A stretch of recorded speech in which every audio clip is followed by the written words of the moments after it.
What's up everybody, welcome to my management channel. My name is Andrei and today I'm gonna be doing an update on MMTLP and FINRA saga. I got the cash in the bag, stadium packed, born a rock star in this life, gonna live it up. And in today's video I will show you the latest news directly related to our story. I will show you the recap of my previous news of my yesterday's video regarding the number of counterfeit shares that potentially might be up to 600,000. On top of that, I will show you an update from Mark Basile and from Alan Hensley, the person who filed a lawsuit against authorities, and we have some updates regarding his case. So, let's start with this news. We are on MMTLPresources.com, and this article is basically the recap of the yesterday's news regarding the number of counterfeit shares that potentially might be up to 600,000. And the potential problems of transferring these shares to AST, because probably they are full of stocks and they cannot receive any more shares. So, and before we dive deep into all of this, please hit the like button, subscribe to my channel, share this video with your friends and family, and drop me a line in the comment section for whatever reasons you want. So, and let me quote you this news. There has been a renewed effort to attempt to transfer shares to AST and gather evidence on the number of counterfeit shares. Community member Paul T has started his effort and wants to gather evidence to share with an attorney. And I showed you this tweet that he made just a couple of days ago in response to this tweet of Caviar Cat that he made on 27th of June. And in addition, a recent space call with Dr. E and Busy Brands discussed this strategy. The space call discusses the efforts to get a recorded call or in writing that broker-dealers are telling shareholders when they even suggest to learn their options for transferring shares. Response are already coming in, like this message from Webull.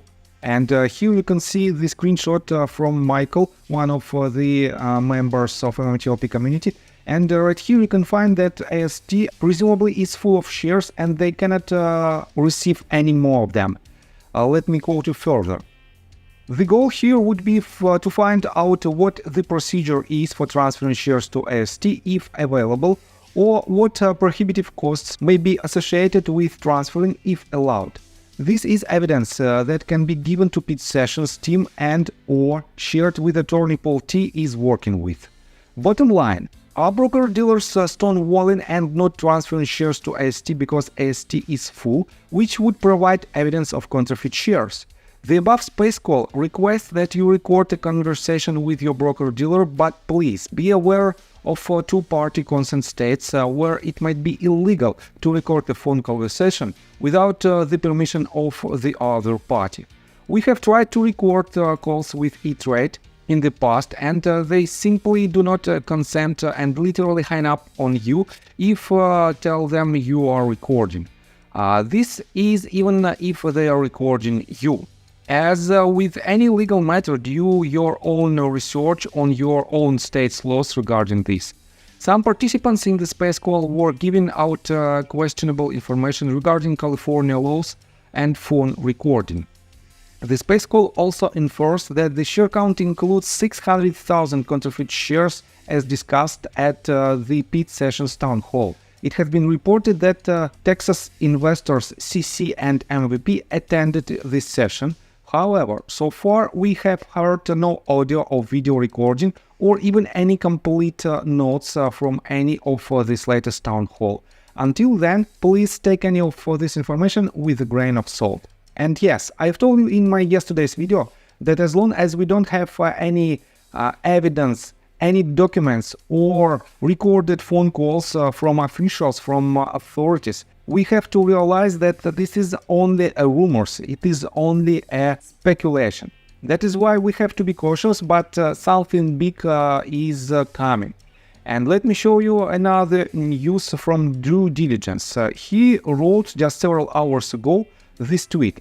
MMTLP just got off the phone with Will Stewart. He has informed me that TD Ameritrade has delivered roughly 14 million out of his 18 million shares to AST. he will be initiating the transfer of the remaining 4 million, which are in a retirement account, tomorrow.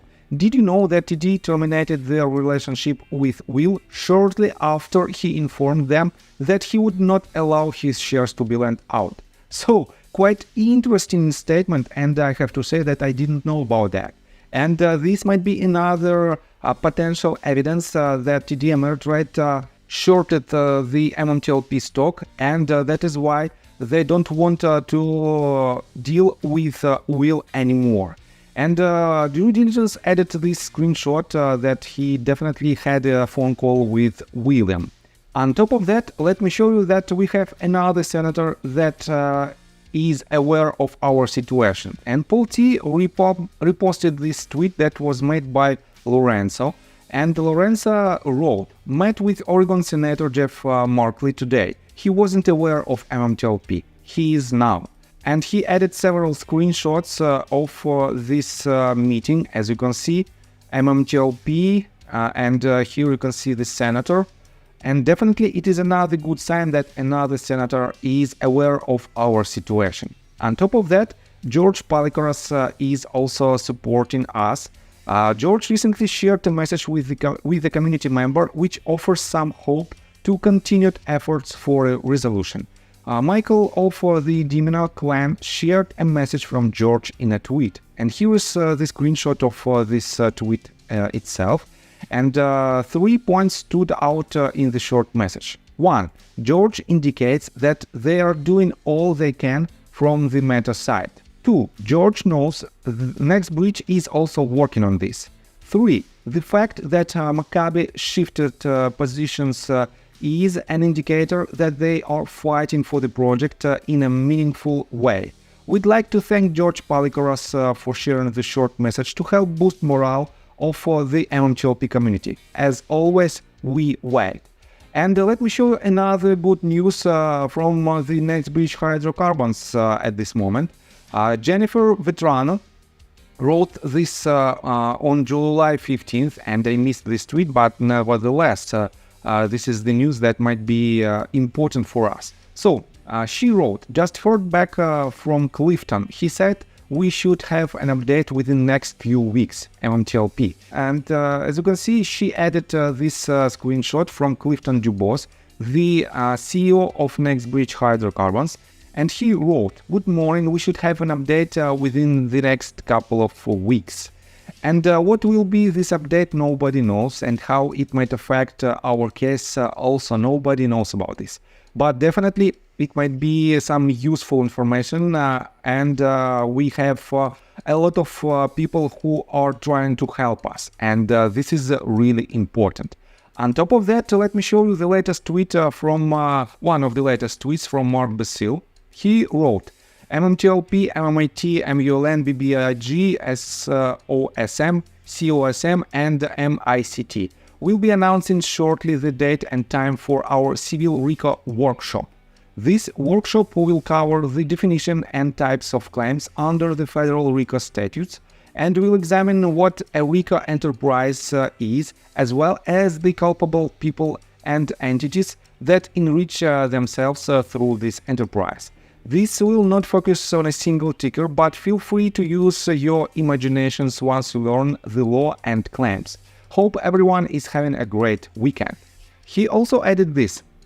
"Wow, so much pushback from certain fake community members when they heard the word RICO.